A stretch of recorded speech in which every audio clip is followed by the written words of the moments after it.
welcome to Wednesday. So we got the Google Pixel 5. We have it in studio. We did an unboxing. You know, there's a lot of hype over the Google Pixel 5.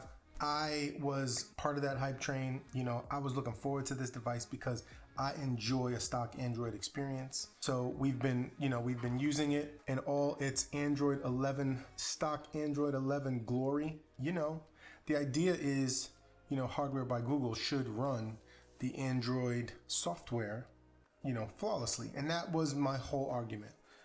After reading everything online, listening to other reviews, you know, until I got mine. We're not sponsored, so I don't get early access to any of this stuff. So I had to wait and I bought it just like anybody else. And, you know, I'm struggling. You know, it's strange is the best way to describe it. I love the size of it, right? Like if it's 6-inch screen, it fits in my hand very, very nicely for my hand, but I feel like that's where it ends. It's comfortable to hold, but it's not comfortable to use. It's almost if it's like designed for a left-handed I feel like if you're a lefty, this phone might be for you. Just because of the way the human hand is shaped, right? So all the buttons are on one side now, right? So and what's weird is the power off button is above the rocker switching. Now, normally it's in pretty much the same position that like the power on or display on off button is in like Android devices and other phones. The challenge is the volume rocker is underneath it. So for one-handed operation, especially with a phone this small, is obviously designed for one-handed operation. I find myself pressing the volume rocker when I'm trying to turn the screen off. And it's just not really, it's just not comfortable, I guess. Maybe it's just gonna take some getting used to. I don't know. Like I said, this is like the 24-hour view. But for me, it doesn't make sense why they did that. Like I would much rather have the screen off button underneath down here and the volume controls up here where my thumb rests. Especially if I'm gonna, you know, have quick access to unlock the phone. I definitely want the screen on off button here as opposed to here, way up here. It's a stretch. It just doesn't make any sense, honestly. It doesn't make sense why you'd have it all the way up here. The comfort of the phone really would improve greatly if these buttons were switched. And it got me thinking, what if the creator of Android created a phone? Well, that actually happened. The Essential PH1. So a fellow by the name of Andy Rubin invented the Android operating system, which Google acquired, I believe in 2005 or so. So 70% of all the phones in the world, right, run on Mr. Rubin's creation. And then eventually left Google and decided to start his own phone company. I don't know anything about his departure, whether it was amicable or whatever, but started his own phone company. So Essential was the only phone company that was able to use, I guess that everybody's technically able to use it, but they used stock Android on their phones. And for me, that was a huge selling point.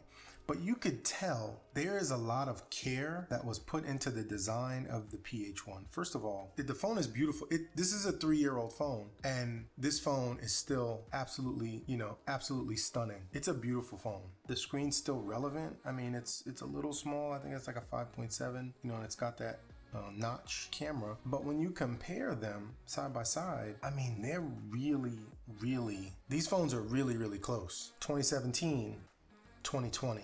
And yeah, the camera was crappy. But other than that, I mean, this hardware is pretty amazing. In fact, it's still amazing. I think the inventor of Android, right, starting this phone company, they understood what it took to make a phone great. They had their vision. And I'm assuming that's probably why they left, because that really wasn't being heard anymore, right? Do you realize, how can I say this? Based on benchmarks, the Google Pixel 5 is actually in 2020, right? End of 2020. This might as well be 2021. The end. It's not really faster than the Essential PH1 from 2017. How is that possible?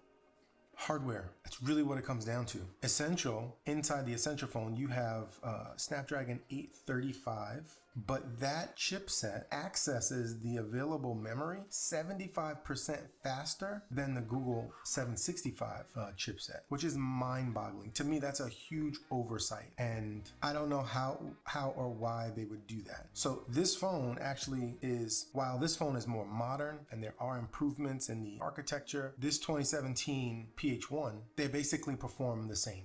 And this phone only has 4 gigs of RAM, which is crazy, because it shouldn't still be good, but it is. Another thing that they have in common is the GPU in the Pixel 5 is only about 6% faster than the GPU in the PH1. And they both use UFS 2.1 storage. They both have 128 gigs. So Google, you have some explaining to do. Why? I don't understand. Now that I'm digging into it, I'm 24 hours, right? So I got to use it, I guess, a little bit more, but my first impressions are not great. Honestly, they're not great. And I find myself wanting to go back to my OnePlus Nord, which shouldn't be. This should be, as far as Android smartphones go, this should be the standard, right? The Google offering should be the standard that all others are measured against, and they will be. And that's what makes this so frustrating. And it can't just be me that has noticed this. I mean, there are tons of people who received review devices and nobody talked about this. Not one person, which is terrifying. Because you should give an honest review, and you can't honestly say that this phone is worth, in my opinion, you can't honestly say that this phone is better than their other offerings that are out there, right? It's not. It's just not. In my opinion, Google would have been better off using an older chipset, the Snapdragon 855 or even an 845 for that matter, and couple that with UFS 3.1. and you would have had a much better performing device that you could tailor, and still respectable hardware. Like the Snapdragon 855 is a fantastic chipset, only replaced by the 865, which all the new flagships are using, right? So it's disappointing, I guess, is the best way to explain it. In my opinion, I expected a lot more from Google. It started to unravel for me because as I started to look at the specs, I realized that, well, it was basically the same exact specs as the OnePlus Nord. But that phone's only $400, which makes $700 for the Google Pixel 5 really difficult to spend and rationalize. Like, I just don't think this phone, again, it's only been 24 hours and I'm going to continue to use it, I guess, for a little while, but I just don't think the phone is worth $700. Obviously, I got it because I wanted to do a review. I was seriously considering replacing my phone with the Google phone because I'm in the Google universe, right? I use Google Fi. For me, this is great, right? It's built for Fi, so I'm very disappointed. What I will say that is very positive is network strength and call quality have been absolutely fantastic. I always have 5 bars and 5G everywhere I go. Even in places that I've gone where I've had, on older devices, I've had little to no service, I'm at minimum getting LTE speeds. So that is a huge plus. But is that enough? Is it enough? And the honest answer is, I don't know. Because so many times I'm sitting around on my phone, I'm connected to Wi-Fi, so mobile data doesn't really matter during those times. I don't know. I would say if you needed a recommendation today, you didn't want to wait for the follow-up, you needed a recommendation today, I would not recommend buying the Google Pixel 5. Not for $700. If it was $400, sure. I would say, yeah, do it. $500, sure. I would even still go with it, especially if you're using Google Fi. But if you've got $700 and you're looking for a phone and you're going with this single carrier or whatever, I cannot. I wouldn't feel right saying the Google Pixel is the one for you. I don't think so. There are 2 options, I would say.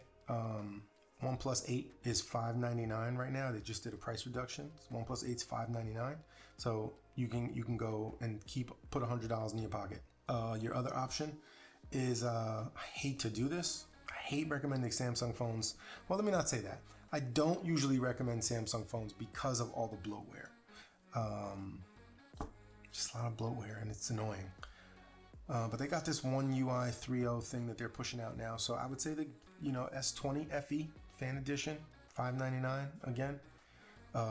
Likely both of these phones will probably be subject to some type of Black Friday event, or you can $150 will get you a essential, and you can just save that money. It's a shame. It really is a shame that you can't get any more security updates for this, because I would totally just keep using this phone. This thing was great.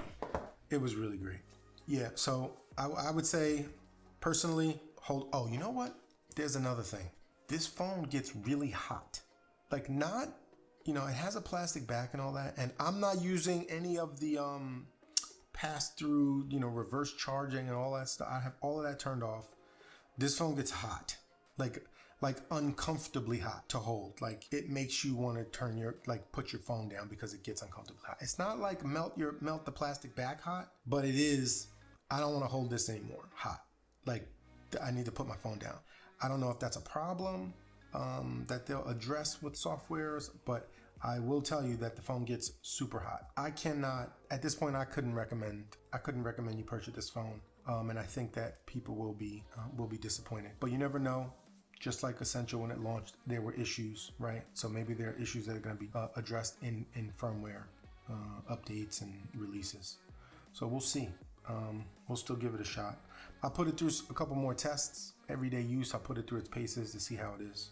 But my first impressions in 24 hours, not great. Unlike when I got my PH1, 24 hours, I was like, best phone I ever had. This is great.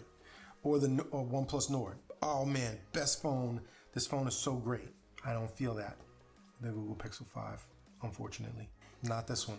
All that hope, it's just a nope. You gotta pass on the Google Pixel 5, unfortunately, sadly. But what do I know? You're gonna do whatever you want with your money anyway, so do what you want. But if you do want my opinion, I say hold off. Skip this one. Not right now. Thanks for supporting the channel, everybody. I really do appreciate it. I'd like to do a giveaway. We have some swag, so interact with us in the comments. Leave a cool comment. Best comment gets free swag. Actually, you know what? We'll do like top 5. Top 5 comments gets free swag. So, and we'll get that sent out to you guys. So if you like what we're doing, please subscribe. Likes always help too, from what I understand. My personal goal is to get the channel to 1,000 subscribers by the end of the year. So I do appreciate all the help you guys can give us. Awesome. Thank you for watching, and see you in the next one. Peace.